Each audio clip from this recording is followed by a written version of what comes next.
Hello, good afternoon to all the students. Uh, okay, shall I start now? Sir, only 34, sir. Yeah, the attendance is very less, no? Yes, sir. We'll wait for 5 minutes. Okay.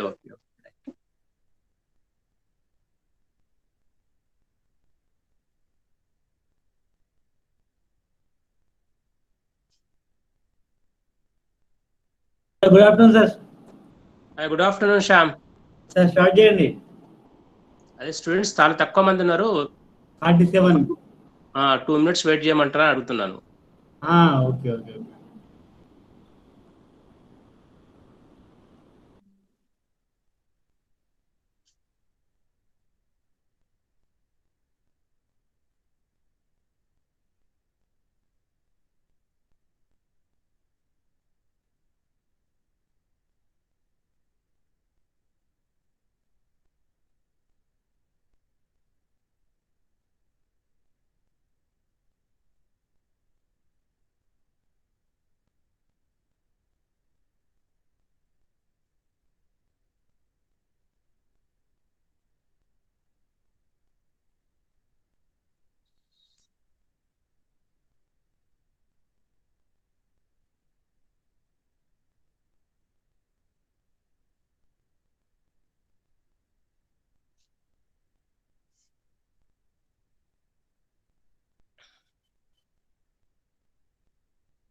Okay, let us begin now.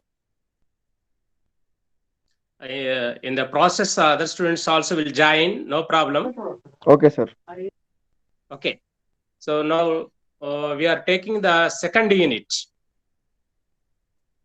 The second unit is also related to the banking. Sir, But, explain repo rate once. which one? Repo rate. Repo rate is the rate of interest charged by the Reserve Bank of India on discounting the bills of the commercial banks. Sir, what is difference between reverse repo rate and repo rate? Reverse repo rate is something is a different. That is the rate of interest which the Reserve Bank of India will pay to the deposits of the commercial banks in the form of what is called SLR and etc. is there, isn't it?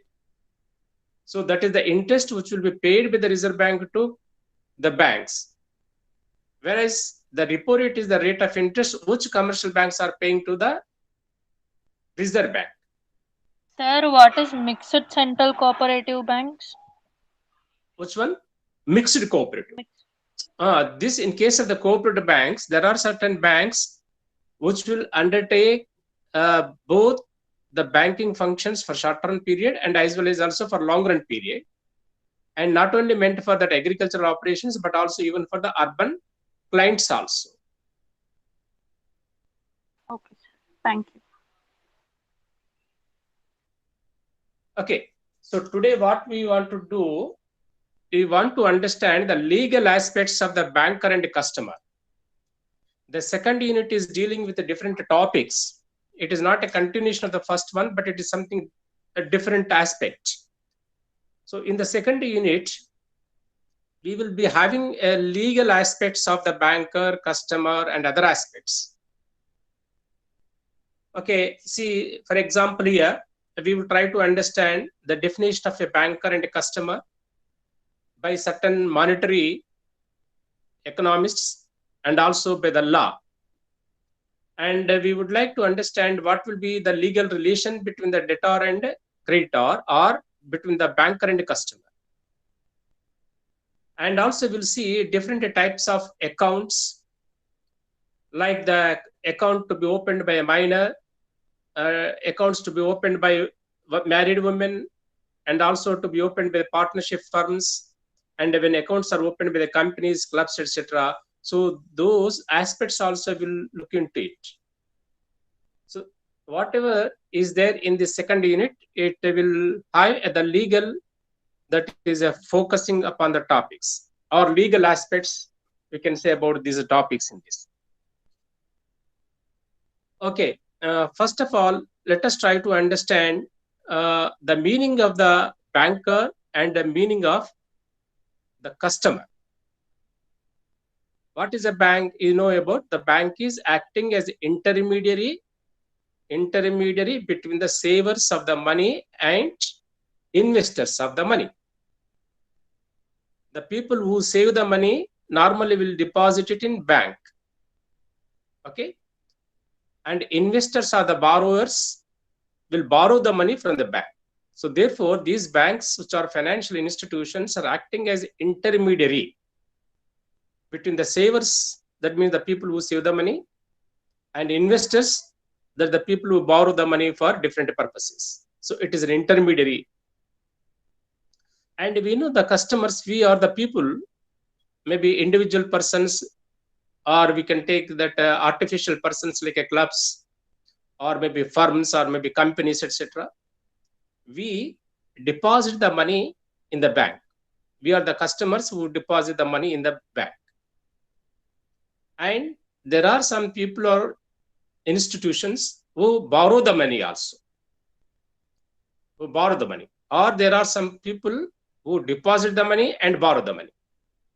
So like the customers deposit the money, borrow the money, and as well as do both the things. So anyhow, it is better to understand the definition of what is called as the banker, and also the definition of customer. So this is the beginning to understand about the banker and the customer. There are definitions which are given by some monetary economists. Let us go into details of these definitions and the features of the banker and the features of the customers also. The feature of a banker, the feature of a customer will depend upon the definition, which will highlight upon the features. So let us see about the first definition given to the banker. Definition of the banker first we will see, then later we will see the definition of the customer. So now we'll take up what are the definitions of the banker. Relating to this, there is an author called as a H.L. Hart. Dr. H.L. Hart is a monetary economist who had given some definition to this banker. So just I will read out this definition. He defines a banker as one who in the ordinary course of business honors the checks drawn upon him by persons from and for whom he receives money on current account. So this sentence, which we call as a definition, is focusing the attention upon a type of account to be opened is a current account, he says, is a current account holder, and also the bank will honor the checks which are drawn upon him. So once again, I will read it out. Define the banker as one who in the ordinary course of business honor the checks. Honoring the checks means payment of the checks. When the check is presented, bank will pay the money. That is called as honor. If the bank is not paying that amount on a check, then the check will be rejected, or it is called as a dishonor. If the bank is paying the money on a check, it's called check is a dishonor. If the bank is rejecting and not paying the money, then we call the check is a dishonor. So in this case, what we see is that a banker will honor the checks that make the payment, which are drawn upon the bank or which are drawn upon him by the persons. By persons means with the customers. By the persons from, that means from the customers, or for whom the receives the money on current account. See, for example, we need not go directly and put the money. Okay, we may deposit the money directly by ourselves, one, or some other people also deposit the money in our name.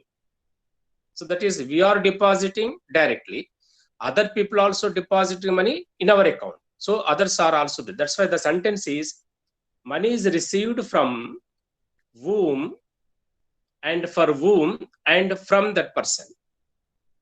Money on current account. Only one type of account is being mentioned. We know about other accounts also, like a saving bank account and a recurring deposit account, etc. Fixed deposit accounts, etc. We have seen in different forms of accounts we are putting the money in the bank. But anyhow, this sentence is stating only the current account. So it is highlighting that ordinary course of business. In the ordinary course of business, that bank is honoring the checks which are drawn upon him by the persons from whom the money is received or for whom money is received in current account. So this is a statement describing about the banker, in which we understand accepting the deposits and also paying the money. Accepting the deposit and paying the money. These two things are only mentioned here. Lending is not given here. Lending or investment activities are not mentioned. Only depositing the money and the repayment of the money to the customer is mentioned here. And lending and investment is not mentioned. Okay, anyhow, this is one sentence regarded as the definition of a banker. We can also take the second definition given by Sir John Paget about the banker. He had also given a definition regarding the banker. So I would like to read it out. A person to be called as a banker. A person to be called as a banker should perform four functions. Four functions. Okay, four functions are: one is take deposit accounts.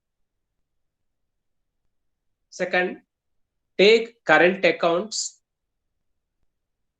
Issue and pay the checks. Collect the checks, and the checks may be crossed or uncrossed for his customers. So instead of defining in the form of a sentence, he stated about the four conditions to be fulfilled. Then that can be called as a banker. Again, here the banker may be a person, natural person, or maybe an artificial person like a company or cooperative society, etc. An individual persons like a indigenous bankers. We call indigenous banker. Indigenous bankers in an unorganized sector we can find in the rural areas, who lend the money like a money lenders, and also accept the deposit from his relatives and friends also. So that person, that individual person also can be called as a indigenous banker. So there we are identifying as a natural person called as indigenous banker, who is accepting the deposit from his relatives and also from the friends, and lending the money to the people like a money lender. So indigenous banker, there is a natural person. But normally in all these commercial banks, etc., we find them in the artificial persons like a company which will come into existence by registration. So companies, form of organizations, and cooperative societies also has seen. Either it may be in the form of the cooperative society or it may be in the form of a giant stock company. So that is called as that's what they are calling as a person here. Sir John Paget is saying that a person can be called as a banker who performs these four functions. The four functions are: one is taking the deposit accounts, FDs and etc., deposit accounts. Second one is taking the current accounts. Then third one is issue and pay the checks, issuing the checks to the customers, and also when it is presented, you will also pay the money. Then the fourth one is collecting the checks from the customers. So for example, if you get a check from anybody, what we will do, we'll take this check to the bank and deposit like a cash. Either we deposit the cash directly, or if we got any check from any other person, we also deposit the check in the bank, and the bank will send this check to the clearance and get the money and deposit into our account or credit to our account. So that is a collection of the checks. And these checks which you deposit in a bank may be crossed checks or maybe uncrossed checks. So that sentence is clear here. Collection of the checks, crossed or uncrossed, for his customers. So these four functions have been specified. If a person is performing these four functions, he can be regarded as a banker. This is the definition of Sir John Paget. And also he has mentioned other four important conditions also. Not only about the four, but also another four conditions, additional conditions have been specified. These additional four conditions are: one, the banking business must be a part of his occupation. So occupation, he says that a person who is doing this banking, it should be a part of his main occupation. Is a part of the main occupation, or itself is a main occupation. The banking business must be a part of his occupation. Second, the banking business must not be a subsidiary. So it says the banker can also undertake other activities, but those activities are to be secondary important. The primary importance is doing the banking business. So that is, they call it as a secondary. The banking business must not be a subsidiary. It must not be a subsidiary, means it should be a primary. Second. And third one is, he must profess to be a banker, and the public must accept him as such. That means he should advocate, he should practice in such a way that he is doing the banking business. And people also will accept him as a banker. Then we can also take about the fourth, what we call as the condition, additional condition is that he must have the intention of getting the profit in this banking business. He must have the intention of getting the profit in this business, in this banking business. As we stated, the banking is nothing but is a commercial activity. It is a business where the banks aims to get the profit. So these are the four additional conditions which are also to be specified, and to be satisfied by a person who wants to be regarded as a banker. So these are all the things as per Sir John Paget about the bank. Okay. We can also take up another definition for a bank or a banker. This is according to Banking Regulation Act of 1947. We got a Regulation Act, Banking Regulation Act, and according to that act, we can also have one more definition for a banker. That is, banking is defined as the accepting for the purpose of lending or investment of deposits of money from the public, repayable on demand or otherwise, and withdrawable by check or withdrawable by draft and pay order or otherwise. So this is a lengthy sentence stating about different aspects of the banking business. Okay, once again I will read it out. You can understand the aspects of the banking business here. The accepting, comma, for the purpose of lending or investment. So two objectives have been mentioned here itself, that is lending the money, investing the money has come. Accepting of deposits of money, accepting deposits of money only, not any other commodities. Bank will deal only in money, not in commodities. So accepting the deposits of the money from the general public, okay, and that money is repayable on demand only. The money will be paid back to the customers when customers demand that money only. Okay, the bank will not come forward and say you take the money.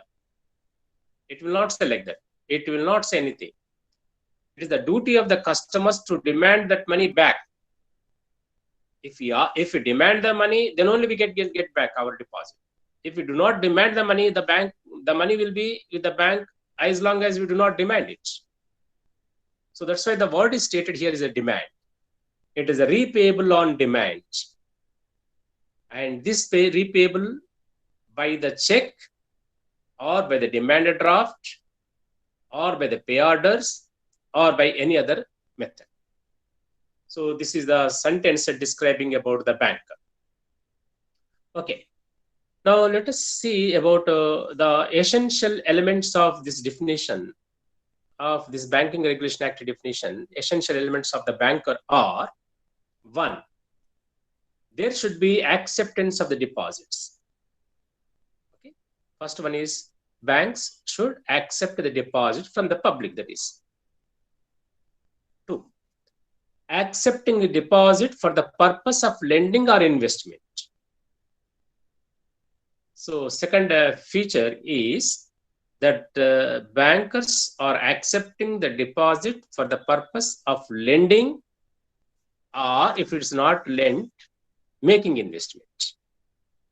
Then, third one, accepting a deposit from the public. Accepting deposit from the public. So these three are essential conditions of a banker according to the definition of the Banking Regulation Act 1949. Okay, so now after understanding about the definition of a banker, we can take about the definition of the customer. Definition of the customer. Now we are coming to other part of the transactions, other part of the banking institution, the customers. So let us try to understand who is a customer. We can also take the definitions for the customer according to Sir John Paget and also according to Dr. H.L. Hartal. So we can take the definitions. So first of all, let us see according to Sir John Paget about the customer. He says that 2 conditions are to be satisfied by a person who constitutes a customer of a bank. He has mentioned 2 conditions which are to be satisfied by a person to be regarded as a customer. 2 conditions. So he's saying about the conditions. If these 2 conditions are performed, then that person can be regarded as a customer. Okay. What are these 2 conditions? The first one, there should be some recognizable course of habit. Recognizable course of habit of dealing between him and the bank. So he says about a kind of dealing with the bank. A person who wants to become a customer, who is to be regarded as a customer, should have a habit of dealing with the banker. The sentence is, there should be some recognizable course of habit of dealing with the bank by the customer. So what is the recognizable course of dealing? We can see normally we go and deposit the money, or we transfer the money, we remit the money, or we issue the checks and make our bank to make a payment, or we take our checks and deposit it, or we borrow the money, etc. These are things which we have with the banks. So these are the kind of dealings with the banks. That's why they said it is a recognizable course of habit of dealing with the banker. Second one, the dealings must be in the nature of a regular banking business. So whatever the dealings or whatever the transactions we are making with the bank should be of banking business. So that means if any person is having non-banking dealings with the banker, he cannot be regarded as a customer. For example, you can take a person who is providing the tea to the employees of the bank. Just a little bit. You may not be having an account. A tea vendor is regularly supplying the tea to the banker and employees. So every day he is coming and supplying it. He is having a type of dealing with the bank, but is not of a banking nature. So that's why that person cannot be regarded as a customer. So here that is very important. The dealings must be in the nature of regular banking business only, not any other thing. So these are the two conditions which are to be satisfied by a person to be regarded as a customer. Okay. So then after understanding these two conditions of a customer, let us try to see another opinion about a customer. And this opinion is also being exposed and developed by Sir John Paget only. That's why we will see what is other version of the customer is. See, the person should have some sort of an account. The person should have some sort of an account with the bank, and the first transaction in opening an account, could not set up the relation of a banker and a customer. And there must be some measure of continuity and custom. So I would like to say the meaning of this sentence is, a person will make an account. Okay. So this transaction, the single transaction of opening an account with the banker will make that person as a customer. So that is a single transaction only, a single transaction, or the first transaction of opening account itself just, and if he is not having any other further transactions, simply opening account, that's all, one transaction, single transaction. He may not have the further transactions, he may not have further what is called as a depositing or a withdrawal, etc. If he is not having the further transactions, or what will be the situation? It says a person who is opening an account in a single transaction should also have the continuity of the dealings and the custom. So the further transactions are expected here. Further transaction, frequency or the frequent transactions are expected. First one is opening the account, single transaction. And in the future also or subsequently, this person should have frequency of the transactions, or many number of transactions are to be there. That continuation must be there. Then only he will be regarded as a customer. So two things are mentioned. First, he has to open an account. And since he is opening account, he cannot be regarded as a customer. He must also have frequent transactions. Then only he will be regarded as a customer. So this is the opinion of Sir John Paget. And this continuation of having the dealings is known as the duration theory. It is called as a duration. And this opinion is called as a duration theory. And the same author, Sir John Paget, is an exponent of this duration theory. So again, we will go into this detail of the duration theory. The same thing, having the frequent transactions. Okay. So John Paget is an exponent of duration theory. He mentions in his theory the importance of having the transactions with the bank, importance of having the frequent transactions with the bank,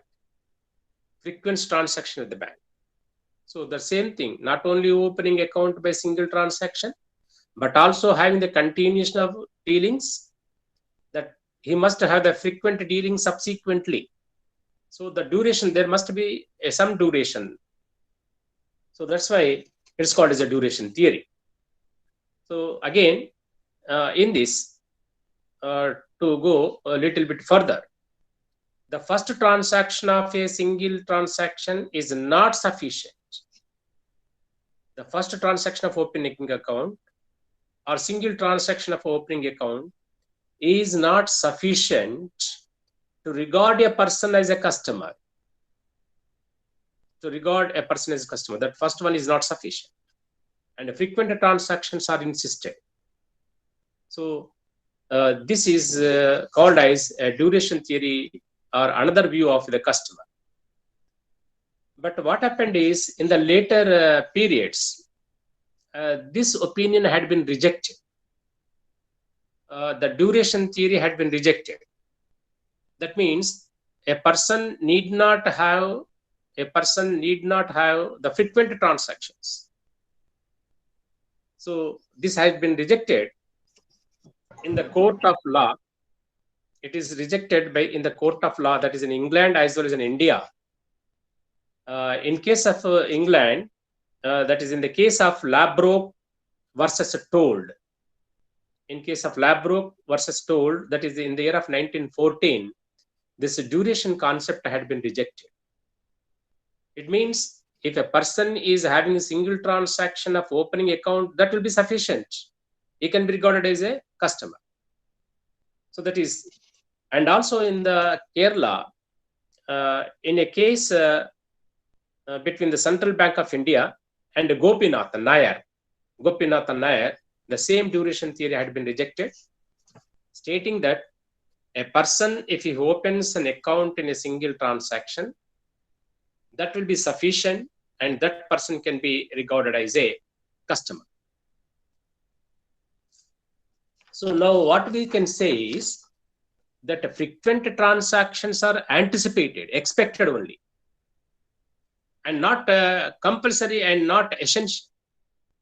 Frequency transactions are expected or anticipated, but they are not insisted upon. They're not compulsory. They're not essential. So this is about the duration theory and also the rejection of duration theory in the court of the law. Okay, after understanding about Sir John Paget's opinion about the customer of both the duration theory and other definition, then let us take another definition given by Dr. H.L. Hart. Dr. H.L. Hart also had given another definition about the customer. So let us see about this definition also. A customer is one who has an account with the banker or for whom a banker habitually undertakes to act as a such. To act as a such. It is a very simple sentence stating about the customer. So a customer is a person who is having an account with the banker. It may be of different types. Of course, maybe current account, or it may be what is called a deposit account, fixed deposit account, or savings bank account, any type of the account. If a person is having an account with the banker, he can be regarded as a customer. So that is the sentence. A customer is one who has an account with the banker, for whom banker habitually undertakes to act as a such. So that means the bank will be accepting that transaction, and the bank will become liable to repay that amount of the deposit, and the bank will undertake other further transactions related to this account also. So this is the definition of heart. And we can see in this case, finally, about the customer. One, the single transaction may constitute him a customer. The final conclusion of the customer is, even a single transaction may constitute him a customer. Second, frequency of the transaction is anticipated, is expected, but not insisted and not compulsory. Third, the dealings must be of a banking nature. So the dealings, business dealings with the banker must be of the banking nature, that is accepting deposit, withdrawal of the money, or transferring the money, etc. That kind of nature, and not to be any other type of the personal relation, other type of the relations. So these are all the essential conditions of the customer also. So by this time, we are able to understand the definition of a banker and the definition of a customer. Definition of the banker given by Sir John Paget, given by Dr. Halt, and also Banking Regulation Act of 1949. We have seen the definitions of the customer also from the Sir John Paget point of view, both for single transaction as well as for the duration theory we have seen. And also we have seen the definitions of this Dr. Hart, H.L. Hart. So all these definitions are enabling us to understand who is a banker and who is a customer. Okay. Now, after seeing about the definitions of the banker and the customer, then let us try to identify and try to understand the type of relationship, between the banker and the customer. It is called as the banker and customer relationship. Under this topic, now the definition part is over. Then another part is related to the relationship between the banker and the customer.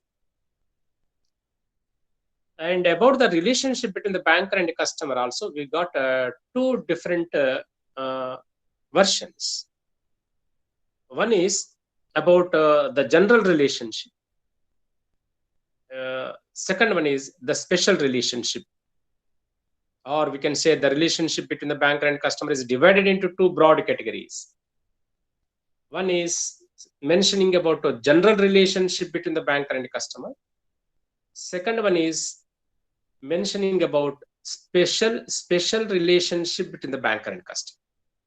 So this is about the categorization or a classification of the relationship between the banker and the customer. Okay. Let us try to see about the first one. That is a general relationship between the banker and customer. The general relationship between the banker and the customer may be subdivided into another 5 types. Another 5. Under this general relationship, the first one is a debtor and a creditor relationship. Debtor and a creditor relationship. Second one is the trustee and a beneficiary relationship. Third one is bailee and a bailer relationship. Bailee and a bailer relationship. The fourth one is a pawner and a pawnee relationship. P-A-W-N-O-R, pawner. It comes from the pawn. Pawn brokers we can see in the market, like a pawn brokers. The people who give the loans by taking the gold as a security, etc. The pawn brokers we can find in the market, that comes to the PAWN, pawn. So this is a PAWN or pawner and pawnee relationship. The last one is that agent and principal relationship. So all these 5 comes under the general relationship between the banker and the customer. Okay, the first one is about the debtor and the creditor relationship. The customer and banker, 2 parties. Out of these 2 parties, one will become the debtor, other will become the creditor.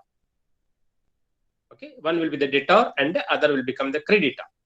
Okay, who is the debtor and who is the creditor? That will depend upon the position and the status of the account. Position and status of the account. Okay, suppose if the customer is having the credit balance, if the customer is having that some deposit in a bank, credit balance, it means credit balance. If he is in the credit balance in his account, bank will become the debtor who has to repay, and the customer will become the creditor. This is in case of the credit balances. Or in case of the fixed deposit, when you put that deposit also, fixed deposits also, the depositor is a creditor and the banker is a debtor. So this is about the status of the account. And if the account is showing some debit balance, if the account of a customer is showing some debit balance, means that person had overdrawn the money. If the person had overdrawn the money, his account will show debit balance. So if the account is showing the debit balance, when he has withdrawn more than balance, or if he had taken a loan, in such cases, his account will show a debit balance.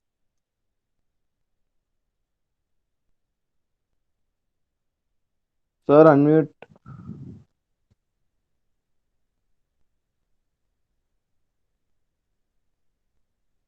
Sir, unmute yourself. Okay, sorry. Right. In case of the debit balance of an account, the customer will become the debtor and the bank will become the creditor. So that's to say, upon the status of the account or position of the account. So that is one important relationship is called as a debtor and a creditor relationship. And in this case, when money is deposited, the bank is not acting as a depository or it is not acting as a trustee. Or it is not acting as a depository. Okay, it is the money taken by the bank for its own use. So that is the implication is the banker is not a depository, it is not a trustee when the money is deposited in it. Then we can also read out a sentence relation to this aspect is when money is paid into a bank, when money is paid into a bank by a customer, it ceases altogether as a money of the principal. That means when we put the money in a bank, that money is no more belonging to us. That is belonging to the banker. That is belonging to the banker. That means the banker can make use of that money for his purposes. So he treats it his own money. He will use it for getting the profit. So that the sentence is when the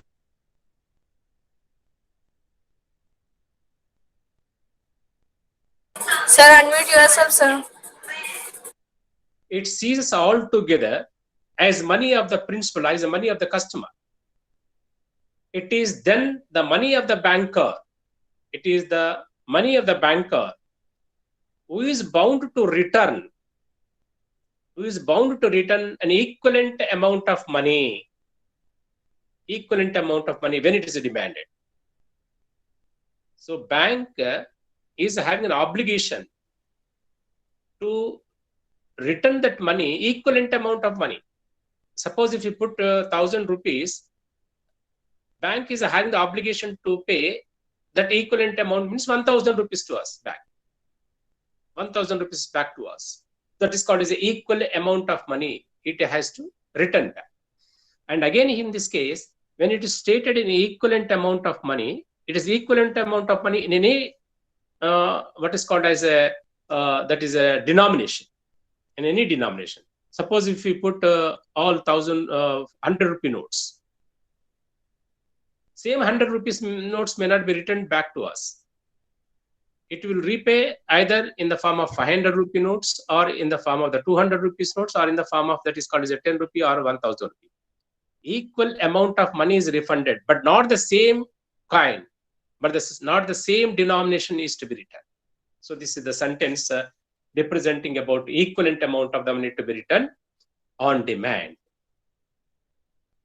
Okay, in this debtor and creditor relationship, let us try to understand some important features also, whether it is a customer is a debtor or customer may be a creditor.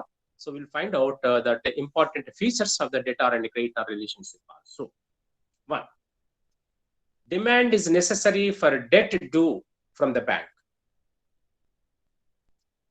Customer is depositing the money, and if the customer demand back that money, then bank only will repay us. So we have to demand. How we demand? Either giving the check or by giving some withdrawal slip, etc. We demand it. Okay. Unless we demand, unless the customers demand, we won't get back that money. So the demand is compulsory from the customer. Then only that money will be returned back. This is one.